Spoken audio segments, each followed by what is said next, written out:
Hello friends, welcome all on કૃષિ ભંડોળ. Good morning all of you. તો friends, આજની આપણી નવી MCQ સિરીઝની શરૂઆતમાં આજનો આપણો ફર્સ્ટ ક્વેશ્ચન છે કે કેળામાં જોવા મળતો બંચીટોપ વાયરસ માટે કોણ વાહક જવાબદાર છે. મતલબ કે બંચીટોપ જે આપણને કેળામાં જે રોગ જોવા મળે છે એના કેના દ્વારા થાય છે, તો એફિડ દ્વારા આપણને બંચીટોપ જે વાયરસ છે કે જે કેળામાં થતો રોગ છે કે જે આપણને જોવા મળે છે. ઓકે, તો એના મેઇન વાહક કોણ છે? તો કે એફિડ. ઓકે,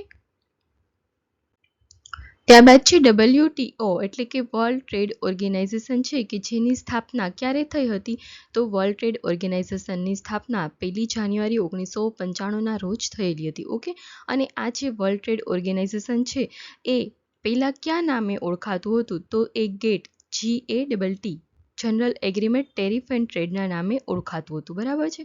અને આ જે મેઇન ફંક્શન છે WTOનું એ શું છે? તો કે વર્લ્ડ ટ્રેડ ઓર્ગેનાઇઝેશન જે છે એ જ્યારે બે દેશો વચ્ચેના કોઈ વ્યાપારિક સંબંધો હોય છે, કંઈ મૂંઝવણ હોય છે, કંઈ વિવાદો હોય છે, એનું દૂર કરવાનું કામ કરે છે. અને પ્લસ આ જે WTO છે એ કેવી રીતે એક્સપોર્ટ ઇમ્પોર્ટના જે પણ નિયમો હોય છે, રૂલ્સ રેગ્યુલેશન હોય છે, એ બનાવવાનું મુખ્ય કામ WTO કરતા હોય છે. ઓકે, ત્યારબાદ છે વર્લ્ડ ફૂડ પ્રાઇઝ કે જે એવોર્ડ હતો એ કોને મળ્યો છે? તો વર્લ્ડ ફૂડ પ્રાઇઝ જે એવોર્ડ છે એ એની બોરલોંગ છે. ત્યારબાદ છે ડૉક્ટર વર્ગીસ કુરિયન કે જેને આપણે વ્હાઇટ રિવોલ્યુશનના ફાધર તરીકે ઓળખીએ છીએ, એની બોરલોંગ કે જેને ગ્રીન રિવોલ્યુશનના ફાધર તરીકે ઓળખીએ છીએ, પરંતુ વર્લ્ડ વાઇડ. ઓકે, અને જો ઇન્ડિયાની વાત કરવામાં આવે તો MS સ્વામીનાથન છે. ઓકે, કે father of green revolution in India, તો MS સ્વામીનાથન. ઓકે, અને SK વસલ, આ ત્રણેય લોકો છે કે જેમને વર્લ્ડ ફૂડ પ્રાઇઝ મળેલો છે.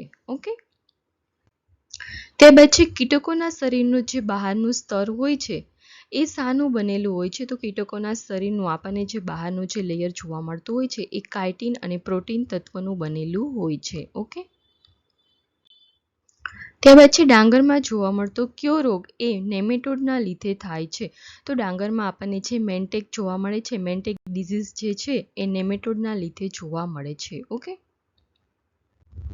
ત્યારબાદ છે ઝેન્થ્રોમોનાસ કમ્પેસ્ટ્રી બેક્ટેરિયાના લીધે કપાસમાં કયો રોગ થાય છે? તો ઝેન્થ્રોમોનાસ કમ્પેસ્ટ્રી જે બેક્ટેરિયા છે એના લીધે કપાસમાં આપણને ખૂણિયા ટપકાનો રોગ જોવા મળતો હોય છે. ઓકે, તો ખૂણિયા ટપકાનો રોગ છે એના માટે કયા બેક્ટેરિયા જવાબદાર છે? તો એમાં આપણે એવો ક્વેશ્ચન પૂછાઈ શકે તો આપણે એનો આન્સર ઝેન્થ્રોમોનાસ કમ્પેસ્ટ્રીઝ આવે છે. ઓકે, ત્યારબાદ છે કોષ દિવાલની શોધ કોણે કરી હતી? તો કોષ દિવાલ કે જે આપણી જે બોડી હોય છે એને જે સેલ હોય છે એને રક્ષણ આપવાનું કામ કોણ કરે છે? તો કે કોષ દિવાલ કરે છે. બરાબર છે. અને આ જે કોષ દિવાલ છે એને સૌ પ્રથમ શોધ રોબર્ટ હુક નામના જે સાયન્ટિસ્ટ હતા એમણે કરેલી છે. ત્યારબાદ છે લેબ ટુ લેન્ડ પ્રોગ્રામની શરૂઆત ક્યારે થઈ હતી? તો લેબ ટુ લેન્ડ પ્રોગ્રામની શરૂઆત છે એ 1 જૂન 1979માં થઈ હતી. ઓકે,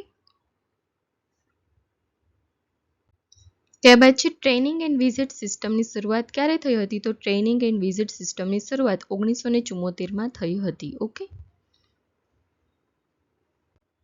ત્યારબાદ છે વર્ધા પ્રોજેક્ટ સાથે કોણ જોડાયેલું છે? તો વર્ધા પ્રોજેક્ટ છે કે જેની સાથે મહાત્મા ગાંધીજી જોડાયેલા છે, કે જે મહાત્મા ગાંધીજી કે જેને આપણે ફાધર ઓફ નેશન તરીકે પણ ઓળખતા હોઈએ છીએ. ઓકે,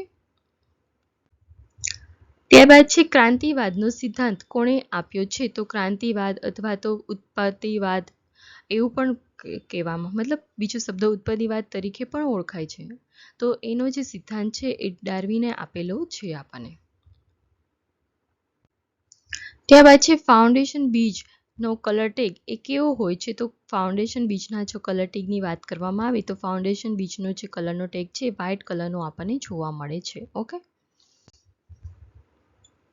ત્યારબાદ છે ફાઉન્ડેશન બીજ એ શેમાંથી ઉદ્ભવતા હોય છે? તો જો ફાઉન્ડેશન બીજ છે એ બ્રીડર સીડમાંથી ઉદ્ભવતા હોય છે. બરાબર.